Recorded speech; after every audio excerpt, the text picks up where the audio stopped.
حضرت ابراہیم علیہ السلام کی دعوت توحید کی خبر آہستہ آہستہ بادشاہ نمرود کو بھی پہنچ گئی، جس نے خدائی کا دعویٰ کر رکھا تھا۔ بادشاہ نے حضرت ابراہیم علیہ السلام کو طلب کیا، مگر اس عظیم پیغمبر نے وہاں بھی اللہ تعالیٰ کی وحدانیت اور اس کی صفات کو خوب اچھی طرح واضح کیا، جس سے بادشاہ لاجواب ہو گیا اور دشمنی پر اتر آیا۔ اب والد، قوم اور بادشاہ وقت نے مل کر انہیں سزا دینے کی تدبیر کی، اور بادشاہ کے مشورے پر قوم کے لوگوں نے ایک خاص جگہ میں کئی روز تک آگ دہکائی، جس کے شعلوں سے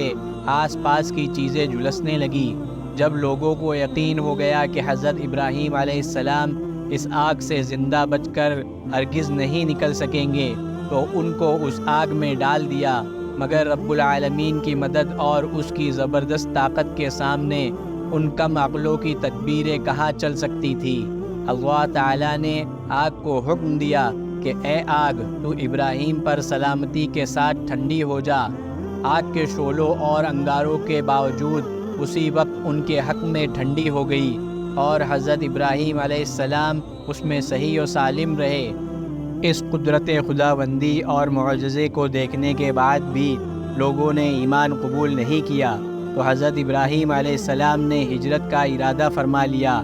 اور حضرت سارہ علیہ السلام اور اپنے بھتیجے حضرت لوط علیہ السلام کو لے کر فلسطین، نابلس اور مصر وغیرہ کی طرف ہجرت کر گئے۔ اس دوران دین کی دعوت کا بھی فریضہ انجام دیتے رہے۔